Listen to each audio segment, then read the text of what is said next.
ఓం మహాగణాధిపతయే నమః. ఓం గురుభ్యో నమః. ఓం శ్రీమాత్రే నమః. పరమేశ్వర స్వరూపమైనటువంటి జ్యోతిష, వాస్తు మరియు ఇతర అనేకమైనటువంటి శాస్త్రములను మనకు అందించినటువంటి మహర్షులకి నమస్కారం.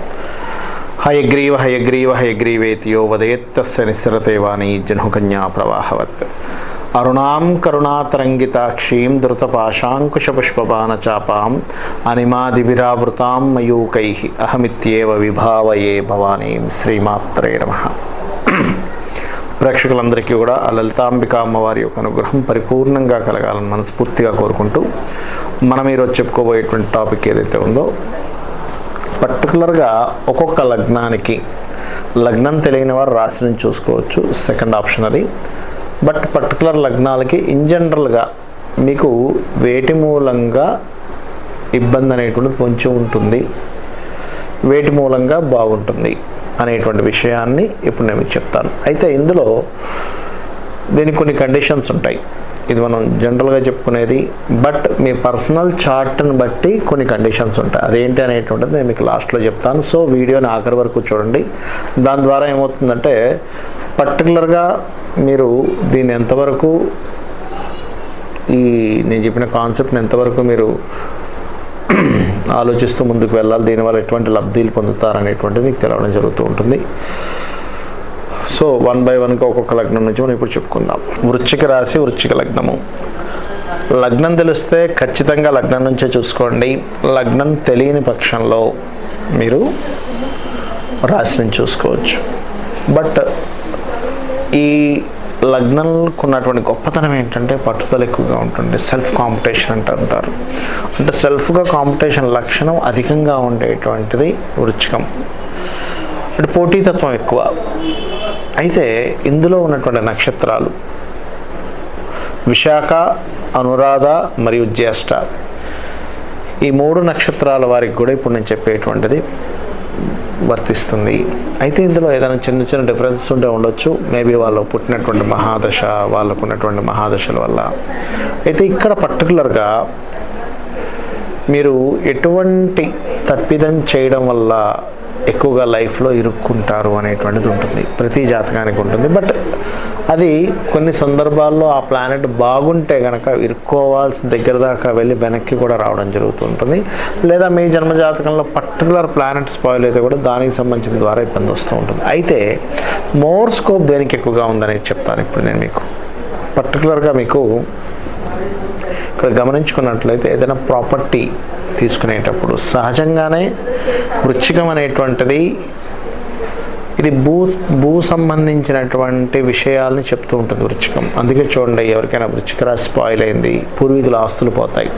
వృశ్చికం బాగుంది, పూర్వీకుల ఆస్తులు విపరీతంగా కలిసి వస్తాయి. వృశ్చికంలో కుజుడు ఉన్నాడు అంటే 100% వారికి ప్రాపర్టీ ఖచ్చితంగా వస్తుందని అర్థం. వాళ్ళ పూర్వీకులది రావచ్చు, అతను సొంతంగా సంపాదించుకోవచ్చు, తండ్రి ద్వారా రావచ్చు. అయితే ఇట్స్ డిఫరెంట్ థింగ్. మీ జన్మజాతకంలో 12th lord, 8th lord, 4th lord ఉన్నటువంటి కాంబినేషన్స్ని బట్టి చూసుకోవాలి. అయితే ఇక్కడ మీరు ప్రాపర్టీస్ కొనడం ద్వారానే మీరు ఇరుక్కుంటారు అనేటువంటిది మీ శని భగవానుడు ఉన్న స్థితి చెప్తుంది. కొంతమంది శని బాగున్నాడు అనుకోండి, మీకు ఉదాహరణకి ఎగ్జాంపుల్, ఈ 4th లార్డ్ వచ్చి 12th హౌస్లో ఉన్నాడు, అప్పుడు మీరు భయపడాల్సిన పని లేదు, ఇంకా అద్భుతంగా రాణిస్తారని అర్థం చేసుకోవాలి.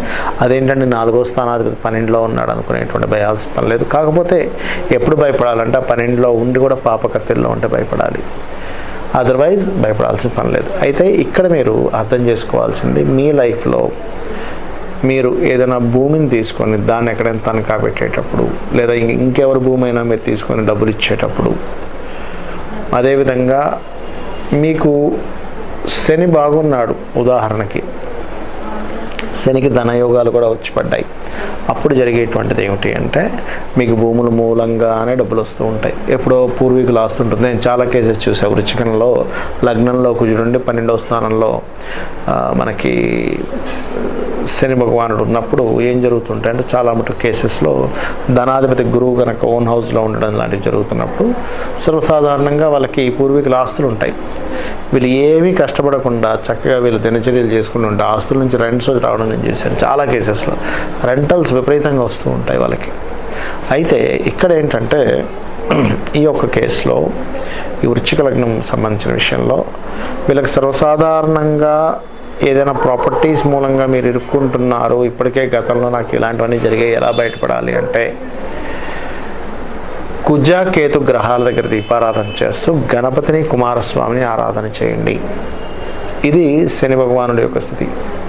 ఇదే వృశ్చిక లగ్నానికి అష్టమ లాభాధిపతి బుధుడు గనక స్పాయిల్ అయ్యాడు అంటే గనక వీళ్ళు తెలియకుండానే వీళ్ళు షేర్ మార్కెట్లోకి ఎంటర్ అవుతారు, బయటికి రాలేని స్థితిలోకి వెళ్తూ ఉంటారు. స్పాయిల్ అయిందంటే వీళ్ళకి వచ్చిన జీతంలో ఎంత 50% దాకా షేర్ మార్కెట్లోనే పెడుతూ ఉంటారు, లేదా వీళ్ళు పెద్ద మొత్తంలో ఒకసారిగా డబ్బులు పెట్టి అవి మళ్ళీ రికవరీ చేసుకొని అప్పులు చేస్తూ తీసుకొస్తూ ఉంటారు. ఎందుకు చెప్తున్నానంటే ఈ మాట, ప్రతి జాతకము ఒక వ్యక్తి జన్మించాడు, పర్టికులర్ లగ్నంలో జన్మించాడు, పర్టికులర్ నక్షత్రంలో జన్మించారు, పర్టికులర్ మహాదశ నడుస్తుంది, పర్టికులర్ కాంబినేషన్ ఉంది అంటే ఆ కర్మ ఆ రూపంలో కనెక్ట్ అవుతుంది. అది ఎప్పుడు మనిషి రూపంలోనే రాదు. మీరు చేసే పని రూపంలో రావచ్చు, మీరు చేసేటువంటి ఆలోచన రూపంలో రావచ్చు, మీరు తీసుకునే ఒక నిర్ణయం రూపంలో రావచ్చు. ఆ నిర్ణయం కరెక్ట్గా ఆ వ్యక్తికి ఆ నిర్ణయం తీసుకునే సమయానికి ఆ కర్మ అక్కడికి వచ్చి కనెక్ట్ అవుతుంది. గుర్తుపెట్టుకోండి. అంటూ ఉంటాం మనం వింటూ ఉంటాం, అయ్యో నేను ఆ రోజు ఆ ఒక్క డెసిషన్ తీసుకోకపోతే ఎంత బాగుండేదో లైఫ్ అంటూ ఉంటాం. ఇది మీరు అర్థం చేసుకోండి. అయితే ఇక్కడ ఈ బుధుడికి సంబంధించిన స్పాయిల్ ఎక్కువైంది అన్నప్పుడు మీరు చేయాల్సింది ఏంటంటే ఏదైనా వెంకటేశ్వర స్వామి ఆలయము లేదా శివాలయంలో కూర్చొని మొత్తం విష్ణు సహస్రనామాలు వినండి, అన్ని విధాలా బాగుంటుంది.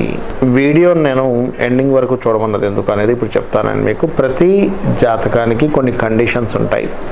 ఇప్పుడు మేషలగ్నం నుంచి మీనలగ్నం వరకు మనం ఒక్కొక్కటి చెప్తూ వస్తున్నాం. అందులో పర్టికులర్గా మీరు అర్థం చేసుకోవాల్సింది ఏంటంటే ఇప్పుడు మనం చెప్పుకున్న టాపిక్ ఏదైతే ఉందో అది పర్టికులర్గా మనము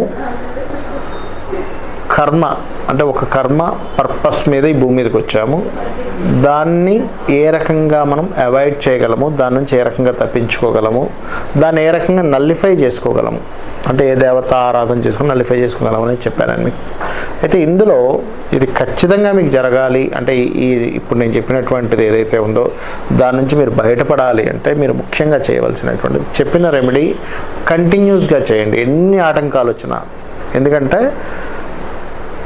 మీరు ఏదైతే ఇప్పటివరకు మీ లగ్నం గురించి విని మీరు ఏదైతే మీరు చేద్దాం అనుకుంటారో అది చేయడం అంత సులభం కాదు. మీకు ఖచ్చితంగా అది చేసే క్రమంలో ఖచ్చితంగా మీకు ఆటంకాలు వస్తాయి.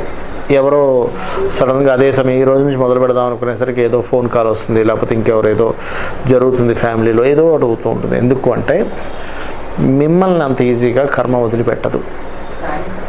వదిలిపెట్టకుండా ఏదో రూపంలో అది అనుభవించేలా చేస్తూ ఉంటుంది. కాబట్టి ఖచ్చితంగా మీరు ఏం చేయాలంటే సంకల్పం తీసుకోవాలి. ఎట్టి పరిస్థితుల్లో కొంతమందికి నేను చూశాను అదే రోజు అనారోగ్యం చేయడం, జ్వరం రావడం, కడుపు నొప్పి రావడం, ఇంకేటో ఊరెళ్ళాల్సి రావడం, అంటే ఏదో కారణం చేతది ఆపుతూ ఉంటుంది.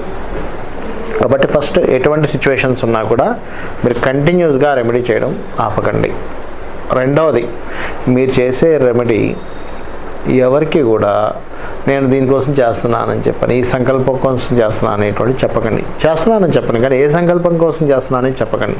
నేను రోజు ఇప్పుడు ఉదాహరణకు సూర్య నమస్కారాలు చెప్పాను, రోజు సూర్య నమస్కారాలు చేసుకోమని చెప్పాను, నేను చేసుకుంటున్నాను, నాకు బాగుంది. లేదా ఇంకోటి కొంతమందికి లలితా సహస్రనామాల్లో కొన్ని మంత్రాలు, లేకపోతే కొంతమందికి వారాహి అమ్మవారిని ఇట్లా రకరకాలు చెప్పున్నాను. నేను అనేది ఏంటంటే నేను పర్టికులర్గా నా సంకల్పం ఇది, ఈ సంకల్పం కోసం చేస్తున్నా అనేది మాత్రం ఎవరికి రివీల్ చేయకండి. ఎందుకంటే ఏదైనా ఒక విషయం గుర్తుపెట్టుకోండి, ఏదైనా ఒక విషయం కనుక మీరు రివీల్ చేశారంటే అది అయ్యే ఛాన్సెస్ తగ్గిపోతాయి. గుర్తుపెట్టుకోండి, అది ఏదైతే అవ్వాలో ఆ ఛాన్సెస్ పూర్తిగా తగ్గిపోతుంది. బికాజ్ ఆఫ్ మీ మిత్రులు ఉండొచ్చు, మీ శత్రువులు ఉండొచ్చు. మీ శత్రువులు మీరు అలా అవ్వకూడదని కోరుకునే వాళ్ళు ఉంటారు, మీరు బయటపడకూడదని కోరుకునే వాళ్ళు ఉంటారు. కష్టాల్లో ఉన్న వాళ్ళు కూడా బయటపడకూడదని కోరుకునే శత్రువులు ఉంటారు. గుర్తుపెట్టుకోండి. కాబట్టి పొరపాటును కూడా మీరు ఏ పర్పస్ కోసం ఏం చేస్తున్నారు అనేది ఎవ్వరికీ తెలియనీయకండి. ఇది చాలా ముఖ్యం, గోప్యంగా చేసుకోవాలి. మూడోది, ఇప్పుడు నేను చెప్పిన రెమెడీస్ కొన్ని టెంపుల్స్కి వెళ్ళే ఉంటాయి, కొన్ని గోశాలకు వెళ్ళే ఉంటాయి. కొన్ని దేశాల్లో కొన్ని ప్రాంతాల్లో ఆలయాలు ఉండకపోవచ్చు, గోశాలు ఉండకపోవచ్చు. అలాంటి సందర్భంలో ఇంట్లోనే చక్కగా పటం పెట్టుకొని అదే ఆలయానికి వెళ్ళినటువంటి దాన్ని ఏదైతే ఆలయానికి వెళ్ళి ఎలా అయితే ప్రదక్షిణం చేసుకొని పూజ చేసుకుంటారో అలాగే ఇంట్లో చేసుకోవచ్చు, అందులో ఎటువంటి దోషం లేదు. కానీ గోశాలకు మరి ఎలాగండి అన్నప్పుడు, మీరు వేరే కంట్రీస్లో ఉన్న ఇండియాలో మీ వాళ్ళు ఉంటారు. ఇప్పుడు ఉదాహరణకి ఏదైనా దానం చెప్పాను, ఆ దానం మిమ్మల్ని చేయమని చెప్పని అన్నాను, కానీ మీకు ఏ యుఎస్ కంట్రీస్లోనో అరబ్ కంట్రీస్లోనో లేకపోతే ఏ దుబాయ్లోనో ఉన్నప్పుడు అక్కడ కుదరకపోవచ్చు. కొన్నిసార్లు కుదురుతుంది, కొన్నిసార్లు కుదరదు కొన్ని ఆలయాలు. అప్పుడు ఏం చేయాలి అంటే, మీరు పర్టికులర్గా మీ కుటుంబ సభ్యులు ఉంటారు కదా, ఇండియాలో తల్లిదండ్రులు కావచ్చు, అక్క చెల్లెలు కావచ్చు, ఫ్రెండ్స్ అయినా పర్లేదు, గుర్తుపెట్టుకోండి. వారి చేత మీకు ఏదైతే దానం చెప్పానో దాన్ని, లేదా గోసేవకు చెప్పాను, వారి చేత చేయించండి. చేయిస్తూ సంకల్పం చెప్పుకునేటప్పుడు, అంటే ఒక దానం తీసుకునేటప్పుడు ఒక వ్యక్తి సంకల్పం అంటే ఒక పురోహితుడితో సంకల్పం చెప్పిస్తారు. ఏమని, పలానా దోష పరిహారార్థం ఈ యొక్క దానం ఇస్తున్నాను అని. అది చెప్పేటప్పుడు మీరు వీడియో కాల్లో ఉండండి. వీడియో కాల్లో ఉండి మీరు కూడా చూస్తూ ఆ దానం సంకల్పం చెప్పించుకొని దానం ఇచ్చేది కానీ చూసినట్లయితే, మీ సంకల్పం మీ యొక్క పేరు మీద, మీరు ఏ పర్పస్ మీద దానం ఇస్తున్నారో దాని మీద ఇస్తున్నారు కాబట్టి ఖచ్చితంగా మీకు ఆ పుణ్యం అనేటువంటిది రావడం జరుగుతుంది. ఇక 4వ పాయింట్, ఏవి పడితే అవి గోవుకు తినిపించకండి దయచేసి. చాలామంది ఏం చేస్తారంటే, దానం ఇవ్వమన్నది కాస్త గోవు తినిపిస్తారు, గోవు తినిపించమన్నది ఇంకోటి ఏదో చేస్తూ ఉంటారు. కాబట్టి గోవుల్లో కూడా దేశీవాళీ ఆవుకు మాత్రమే మీరు తినిపించినప్పుడు మీరు దాని నుంచి ఏదైనా ఎక్స్పెక్ట్ చేయొచ్చు. మామూలుగా గోవులకి ఏంటంటే, అంటే దోషం పోవాలనేది ఎక్స్పెక్ట్ చేయొచ్చు. జెర్సీ ఆవు కనుక తినిపించినట్లయితే దోషం పోవాలనేది ఎక్స్పెక్ట్ చేయకండి. ఒక ప్రాణికి ఫుడ్ పెట్టామనే ఒక పుణ్యం వస్తుంది, ఒక ఆకలి తీర్చామనే సంతృప్తి వస్తుంది అనేటువంటి దాంతో మాత్రమే ఎక్స్పెక్ట్ చేయండి. బికాజ్ ఆఫ్ జెర్సీ ఆవుకి ఆ ఎనర్జీస్ ఉండవు, ఆ పవర్ ఉండదు. సో ఖచ్చితంగా మీరు దేశీ వాళ్ళ ఆవుకే తినిపించండి. జెర్సీ ఆవు కూడా పెట్టండి, కానీ ఒక ప్రాణికి ఫుడ్ పెడుతున్నాం అనే భావంతో మాత్రమే తినిపించండి. ఇవి ఖచ్చితంగా పాటించండి. అదేవిధంగా చాలామంది అడుగుతుంటారు, ఏమంటే మేము చేసేటప్పుడు నాన్ వెజిటేరియన్ తినొచ్చా, మాకు ఏలి సూటకంలో ఉన్నప్పుడు పరిస్థితి ఏమిటి, ఇవన్నీ ఏలి సూతకంలో ఉన్నప్పుడు 11 days అయిపోతే కనుక నో నీడ్ టు వరీ. స్త్రీలు ఏదైనా సరే ఉదాహరణకి ఆ 5 days ఉన్నప్పుడు మనసులో ధ్యానం చేసుకోవచ్చు, నో నీడ్ టు వరీ. అదేవిధంగా నాన్ వెజిటేరియన్ అలవాటు ఉన్న వాళ్ళు పొద్దున్న దానం ఇచ్చేసారు, మధ్యాహ్నం తినొచ్చు, కానీ తిన్న తర్వాత మాత్రం దానం ఇవ్వకండి దయచేసి. సో ఇవి పాటించండి. ఖచ్చితంగా మీకు ఆ యొక్క అమ్మవారి అనుగ్రహంతో పరిపూర్ణమైనటువంటి విజయాన్ని మీరు సాధించాలని మనస్ఫూర్తి కోరుకుంటూ, శ్రీమాత్రే నమః. ఓం మహా